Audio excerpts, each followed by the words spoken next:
As a government, what we're trying to achieve is a more productive, more sustainable and more inclusive economy than the one that we have inherited. And I definitely see my portfolios as having a significant role in aiding that transition. And there's no doubt that, as a nation, as an economy, we have a transition to go through. If we're going to face the challenges of the future of work, if we're going to face challenges like climate change, then we do have to transition the way we do business, the way we run our economy and the way we run our society as well. So lots of good stuff to talk about, but there are plenty of challenges as well. That wage growth is not evenly distributed by any stretch of the imagination. People in the lowest decile have done well out of minimum wage increases, done well on a percentage basis, off a low base. A percentage increase can look quite good, even if it's actually in dollar terms not that flash. But in percentage terms, people at the bottom have been supported by minimum wage increases. People at the very top, getting very good percentage increases off a very good start, doing very well. The group of people in the middle, from deciles 2 through to 7, have really struggled. And there is this group of people in the middle income, who really have missed out on economic growth over the last decade or so. So we've got to do more for those people and for their families to make sure that a decent day's work means a decent day's pay for them. I totally agree. The way to improve wages is to improve productivity. And yes, there is definitely a link between wages and productivity, and real wage growth only comes when you get productivity growth.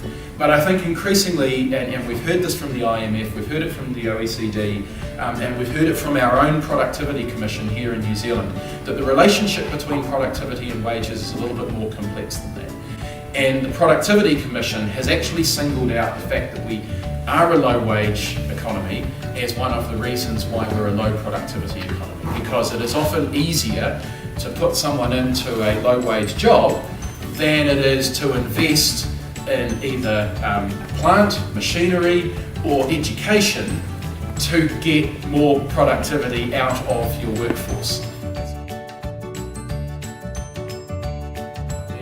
But we also have to make sure that the immigration incentives are appropriate, that we encourage the kind of behaviour that we're looking for.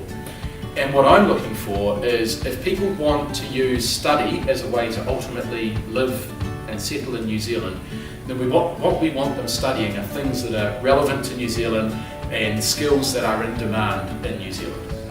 So we've gone out with some proposals. We've had some really good feedback, and I was chatting to the WinTech folks before we got started. We've had some really good feedback.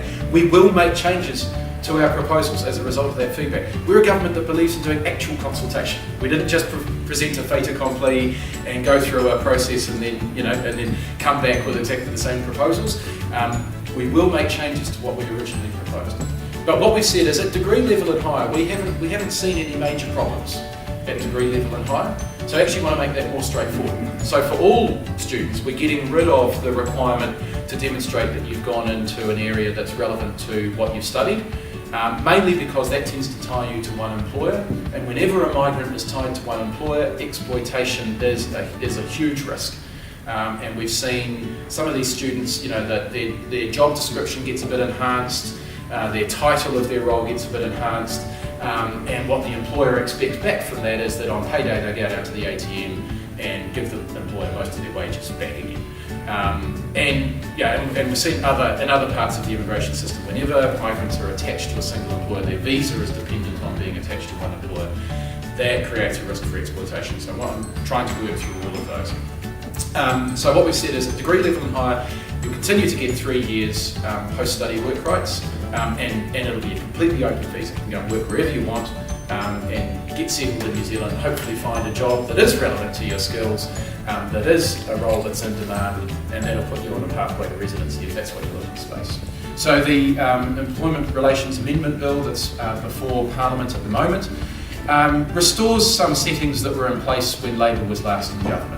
It's really, in the grand scheme of things, pretty minor, and it mostly reverses some changes that were made in 2010 and some that were made in 2015. So in terms of people who are going to have to operate the legislation and are going to be involved in employment relations in their businesses, these settings should look pretty familiar to most people because they were in place during the early 2000s.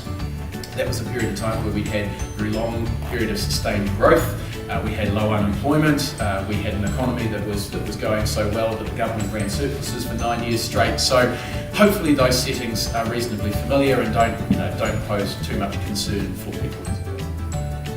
The more substantive part of our industrial relations agenda, and I understand that people are looking at this very closely and with a certain amount of trepidation, is the fair pay agreements, which will restore a form of either industry-wide or occupation-wide bargaining.